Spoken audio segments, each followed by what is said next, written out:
Pozdrav ekipo i dobrodošli na moj kanal. U ovom klipu predstavit ćemo vam dugo očekivani Samsung Galaxy S10.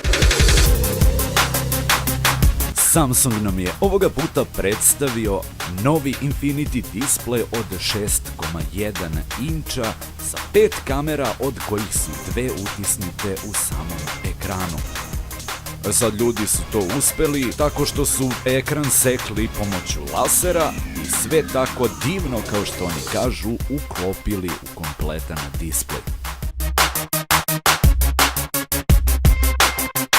Ultrasonični čitač otisaka prstiju ovoga puta je smešten ispod displeja i, kako ljudi kažu, radi i u ekstremnim uslovima. Redizajnirana zadnja strana telefona daje nam mogućnost da slikamo sa čak 3 kamere, a da mi pritom ne moramo da budemo profesionalci, da bi slika izgledala profesionalno. Dakle, imamo 16 megapiksela ultra-wide sočivo, a takođe još 2 sočiva sa po 12 megapiksela, od kojih je jedno wide sočivo i jedno normalno. Tu nam je i super stabilizacija ili HDR10+. Dakle, ukoliko nam se ruke pomeraju, tresu, ma kakvi telefonu ništa ne fali.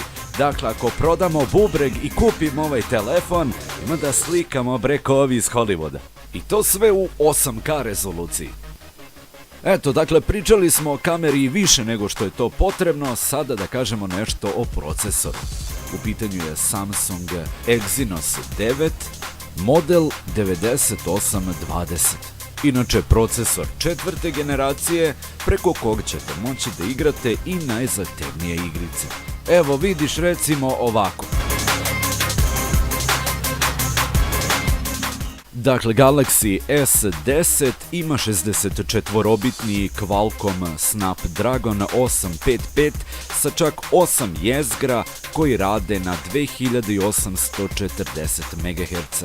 Ono što je takođe bitno da kažemo je da Galaxy S10 raspolaže baterijom od 3400 mAh, što bi, recimo, ja rekao da je jako malo. Ali ljudi iz Samsunga ne samo da kažu da je to puno, nego čak imamo i da delimo putem wireless power sharinga. Što će reći, bitno je da naš telefon ili drugi uređaj podržava bežično punjenje i moći ćemo da napunimo putem Samsunga S10. Telefon još raspolaže sa 8 GB RAM memorije, tako da ne moramo da brinemo da će da koči. Zaključak ove naše priče je, ko ima puno para, on će sebi moći da priušti ovaj Galaxy S10.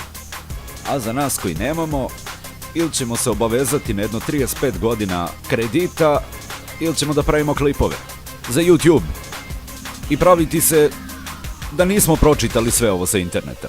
Ljudi, hvala vam na pažnji, subscribeujte se na moj kanal, pa do sledećeg klipa. Hvala vam puno.